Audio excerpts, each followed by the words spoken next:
Brethren and fathers, hear my defense before you now. And when they heard that he spoke to them in the Hebrew language, they kept all the more silent.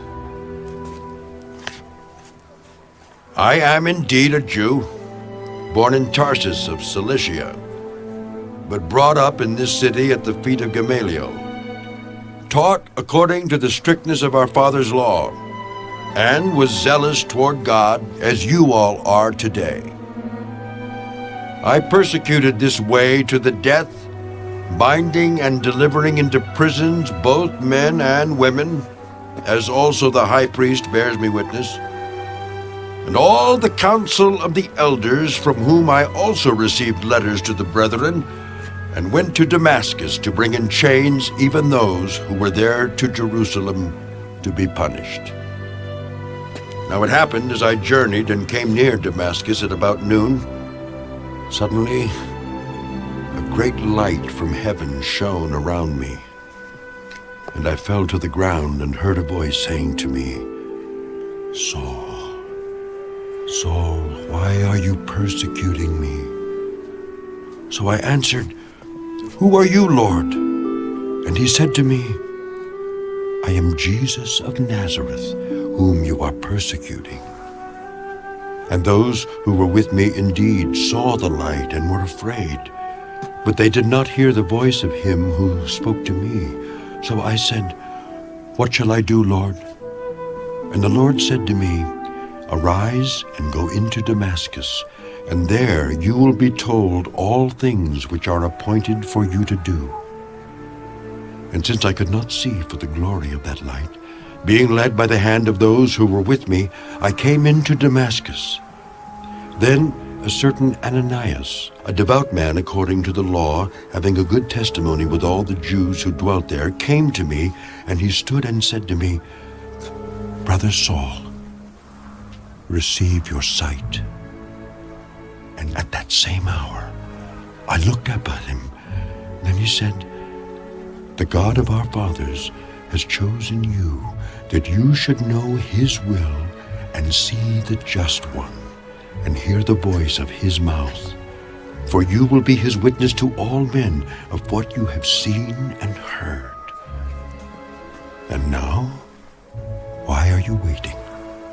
Arise and be baptized, and wash away your sins, calling on the name of the Lord." Now it happened, when I returned to Jerusalem and was praying in the temple, that I was in a trance and saw him saying to me, "Make haste and get out of Jerusalem quickly, for they will not receive your testimony concerning me." So I said, "Lord, they know that in every synagogue I imprison and beat those who believe on you.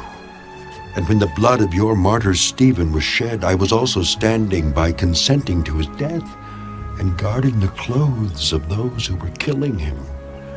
And he said to me, "Depart, for I will send you far from here to the Gentiles."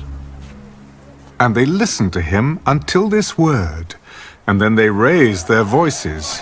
"Away with such a fellow from the earth, for he is not fit to live!" Then, as they cried out and tore off their clothes and threw dust into the air, the commander ordered him to be brought into the barracks, and said that he should be examined under scourging, so that he might know why they shouted so against him. And as they bound him with thongs, Paul said to the centurion who stood by, "Is it lawful for you to scourge a man who is a Roman and uncondemned?" When the centurion heard that, he went and told the commander. "Take care what you do, for this man is a Roman." Then the commander came and said to him, "Tell me, are you a Roman?" "Yes, With a large sum I obtained this citizenship." but I was born a citizen." Then immediately those who were about to examine him withdrew from him. And the commander was also afraid after he found out that he was a Roman, and because he had bound him. The next day, because he wanted to know for certain why he was accused by the Jews, he released him from his bonds and commanded the chief priests and all their council to appear. and brought Paul down and set him before them.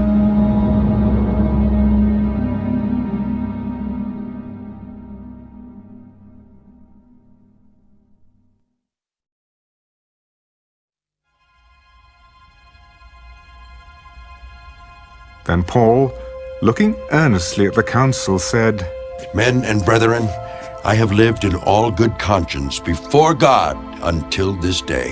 And the high priest Ananias commanded those who stood by him to strike him on the mouth.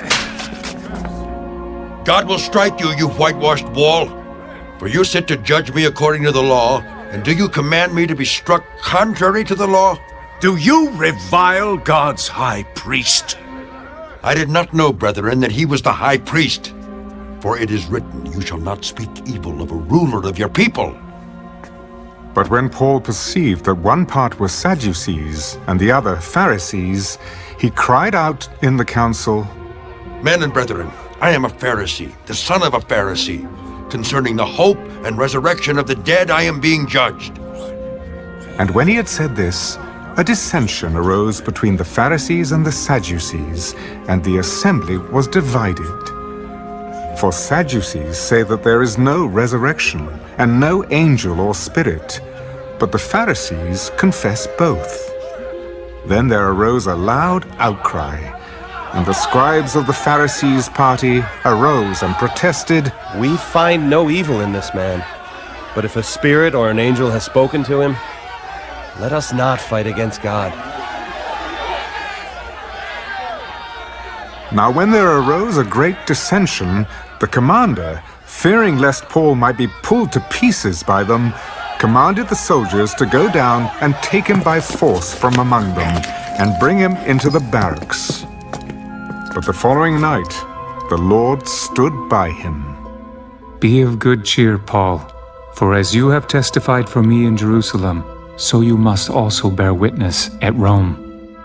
And when it was day, some of the Jews banded together and bound themselves under an oath, saying that they would neither eat nor drink till they had killed Paul.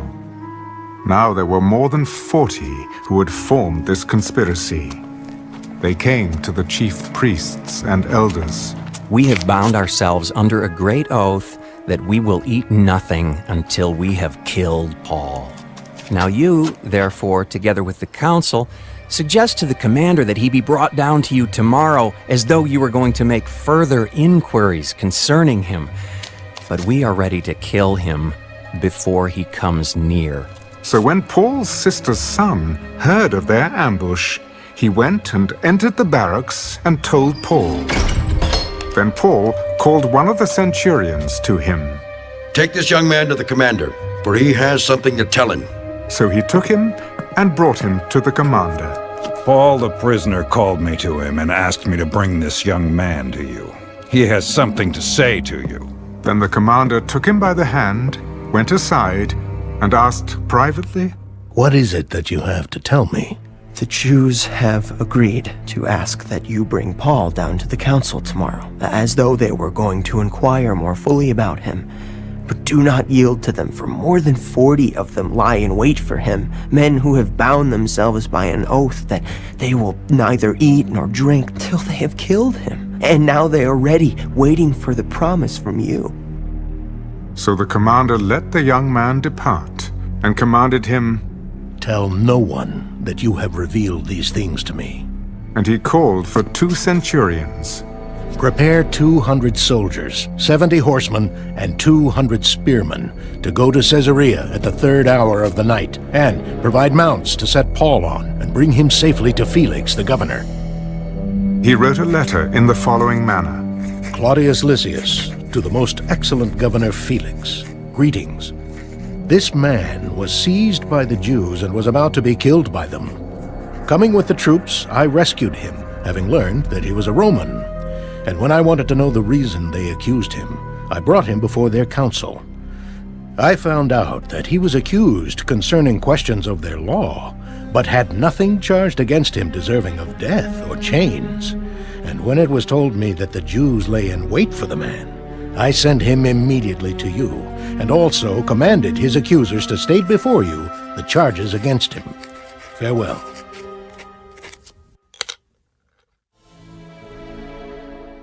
Then the soldiers, as they were commanded, took Paul and brought him by night to Antipatris. The next day they left the horsemen to go on with him and returned to the barracks. When they came to Caesarea and had delivered the letter to the governor, they also presented Paul to him. And when the governor had read it, he asked what province he was from. And when he understood that he was from Cilicia, he said, I will hear you when your accusers also have come. and he commanded him to be kept in Herod's praetorium.